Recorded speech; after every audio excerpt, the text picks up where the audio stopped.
Suppose, however, we were to take President Barack Obama seriously, and suppose we believe that he was moved by the same spirit that moved Isaiah, the wolf living with the lamb, the leopard lying down with the goats, the calf and the lion together, and a little child leading them. Suppose he does want to see a world that has an audacity of hope, a compassionate, kinder, gentler nation, the indigent elderly in their illness, cared for in clean places with compassion and warmth. Suppose he does want to see young criminal offenders put into the hands of competent guardians and counselors to give them a lasting new beginning in life.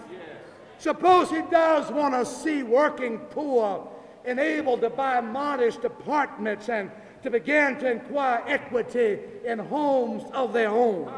Suppose he does want to see all little children provided patient understanding and creative teaching to illuminate their young minds and imagination and curiosity. A hopeful, compassionate, kinder, gentler nation. Suppose Mr. Obama really does want to slow down our procuring military hardware that humanity could not possibly survive, and redirect the funds now committed to overkill to the enhancement of life in our small rural communities and in our desperate cities. Suppose this hopeful, compassionate, gentler nation would divert some of the funds now dedicated to the destruction of the planet, to the healing of the nations.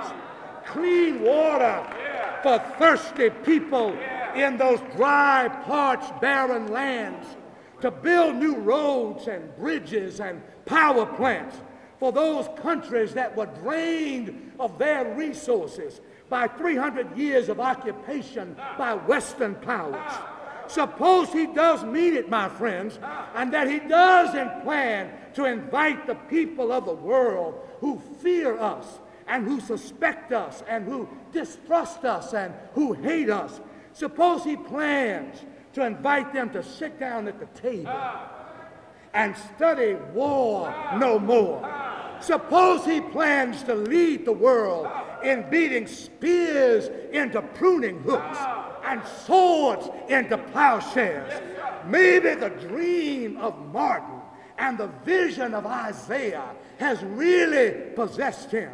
He's been bogged down these last 3 years, but maybe he's really got the vision. And suppose he's seen the vision of the cow and the bear feeding together, and their young ones lying down together, and the lion eating straw like the ox.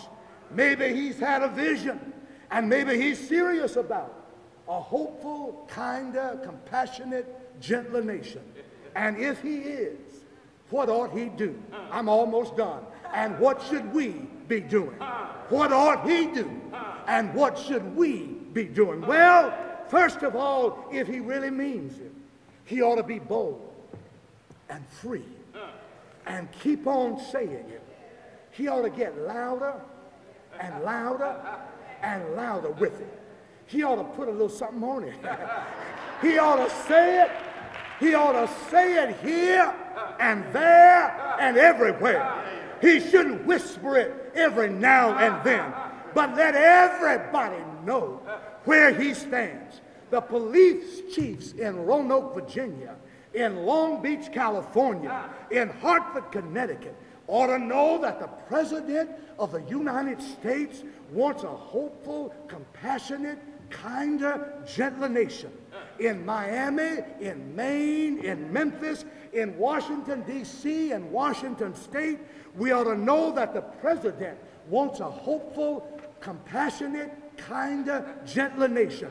all of the mayors of our cities, the governors of our states, the heads of our school system, the presidents of banks, the heads of corporations, all of the members of Congress ought to know that the president goes to bed at night praying for a hopeful, compassionate, kinder, gentler nation. He ought to tell the composers to write some music about it. Tell the people who write marching songs for high school bands to write some marching music about a hopeful, kinder, gentler nation. He ought to tell Congress to change the national anthem.